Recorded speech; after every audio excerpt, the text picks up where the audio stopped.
મકવાણા અમરસિંહ વિઠ્ઠલભાઈ મકવાણા, પહાડપુર, તાલુકો મોડાસા, જિલ્લો અરવલ્લીનો રહેવાસી છું. મારું સેવા મંડળીમાં સભાસદ તરીકેનું લેણું ચાલુ છે અને 2023માં મારા ખાતામાંથી મારો ગેરંટર ચેકમાંથી રૂપિયા 1,49,51,000 રૂપિયા ઉપડી ગયા. બીજા નંબરમાં 2024માં 1,74,000 રૂપિયા 12.5% વ્યાજવાળા ઉપડી ગયા. ત્યારે મેં સેક્રેટરીશ્રીનો ફોન પર માહિતી લીધી કે ભરતભાઈ પટેલ ચેરમેન શ્રી ઉપાડી ગયા છે અને એ પછી ફોરેન જતા રહ્યા. પછી મારા મોટા ભાઈના 2 લાખ ઉપડી ગયા હતા 2024માં તખતસિંહ વિઠ્ઠલભાઈ મકવાણાના. પછી એ બાબતમાં અમે સતત રજૂઆત કરતો, એમના ઘરે જઈને રજૂઆત કરી, સમાધાનની વાત કરી. પછી આ બાબતમાં કોઈ સમાધાન ન થતો એમને મને ખાલી મૂડી આલવાની વાત કરી, વ્યાજની આલવાની વાત કરી નહીં. બીજા નંબરમાં એવું બન્યું કે સતત મેં જાણ કરી કે જિલ્લા રજિસ્ટ્રાર સહકારી મંડળીઓને જાણ કરી, તાલુકા વિકાસ અધિકારી સાહેબને જાણ કરી અને લેખિતમાં જાણ કરી છે કલેક્ટર સાહેબશ્રીને, અધિક કલેક્ટર સાહેબશ્રીને, એસપી સાહેબશ્રીને. મધ્યસ્થ મંડળી સાબરકાંઠા હિંમતનગરને જાણ કરી છે, સાબરકાંઠા મોડાસા મિની બ્રાન્ચને જાણ કરી છે. પછી એક બીજી અરજી કરી એસપી કચેરીમાં કરી, પોલીસ એક જાણવા જો ફરિયાદ કરી, બરાબર, હા, માગણી કરી. ત્રીજા નંબરમાં ખાતું સ્થગિત કરવા માટેની મેં માગણી કરી, તો એ ચેરમેનશ્રીએ અને એ વર્ગનો ઉપયોગ કરી સાબરકાંઠા બેંકમાં મારી અરજી સ્વીકાર કરેલ નથી. અને રાઠોડ સાહેબને પીએસઆઈને એવું વાત કરી કે અમે કોઈ આવું ઉપાડી લીધા નથી. માગણી એ છે કે અમારા જેવા 7 સભ્યોના પહાડપુર સેવા મંડળીના 7 સભ્યોના પૈસા ઉપડી ગયા છે 2023, 24 ને 25માં.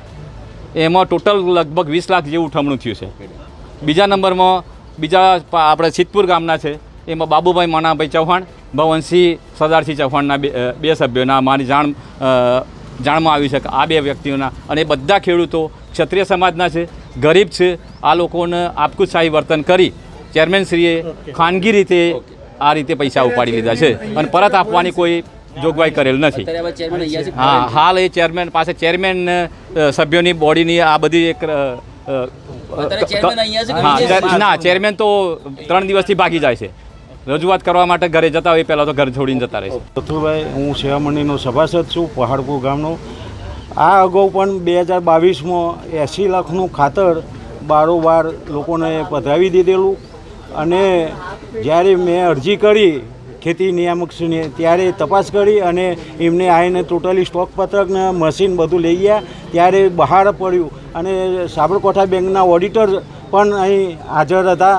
ઓડિટ ચાલતું હતું મહિનાથી. તો એ વખતે એમને કીધું કે હું વસૂલાત કરું છું, 2 મહિનામાં પૈસા ભરાઈ દઉં છું. અને એ વખતે જૂના ભાવનું ખાતર અને નવો ભાવ એ તફાવત પડતો હોય તો પણ નવા ભાવનો જૂના ભાવનું ખાતર હતું એનું બિલ બનાવી દીધું નવા ભાવમાં. એનો ડિફરન્સ કેટલો પડ્યો એ હજી સુધી મંડળીને કોઈ નફો મળ્યો નથી. આજની તારીખે પણ સરકારશ્રીએ જૂના ભાવનો ભાવ તફાવતનું ખાતર પણ અત્યારે પણ વેચી દીધેલું છે. ભાઈ પ્રફુલ્લચંદ્ર પટેલ, પાડ ગામનો નિવાસી, પાડપુર ગ્રુપ સેવા સહકારી મંડળીનો હું સદસ્ય છું. ગયા અઠવાડિયે અમને જાણ થઈ કે ભાઈ જૂના કમિટી સભ્યોને એમની જોડે રાખ્યા વગર નવા ચેરમેન અને સેક્રેટરી શ્રીએ મનસ્વી રીતે નવી કમિટી એ બનાવી દીધી છે તથા તેમને સત્તાનો દુરુપયોગ કરી અને જે ડોક્યુમેન્ટ હોય દાખલા તરીકે જેવા કે ઠરાવ બુક, એજન્ડા બુક, એમાં દુરુપયોગ કરી મનસ્વી રીતે 21 જણની કમિટી બનાવી દીધી છે.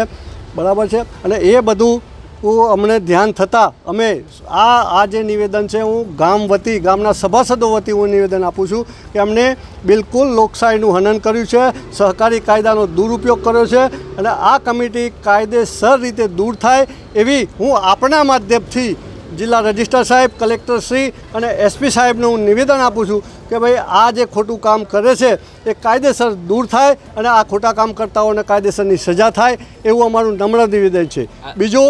બીજો ખાસ એ કહેવા માગું છું કે અમારી સેવા મંડળીમાં 10 કેમેરા લાગેલા છે સીસીટીવીના.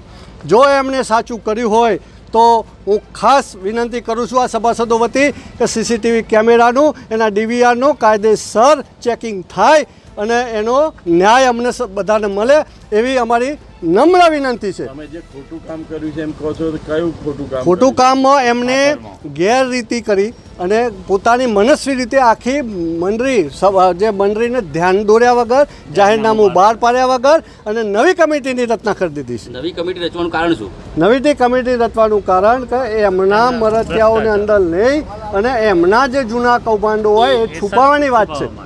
એના માટે થઈને એમને કોઈ જાહેરનામું ની રજૂઆત બતાવી નથી, સભાસદોને કોઈ ધ્યાન ઉપર દોર્યું નથી અને એમને આ કામ કર્યું. ઉચ્ચાપત કેવું છે? ઉચ્ચાપત માટે તો હવે ગામના લોકોને જે વ્યક્તિગત જે થયું છે બરાબર છે એ પોતે જ એમનો જવાબ આપશે. અને મેઇન સીસીટીવી કેમેરાનો એમને જે છે એની તપાસ થાય તો દૂધનું દૂધ અને પાણીનું પાણી થઈ જાય. આપણી સીસીટીવી ફક્ત એકલી સેવા મંડળીના નથી, બાજુમાં દૂધ મંડળી છે એના પણ આ કેમેરા લાગેલા છે બરાબર છે.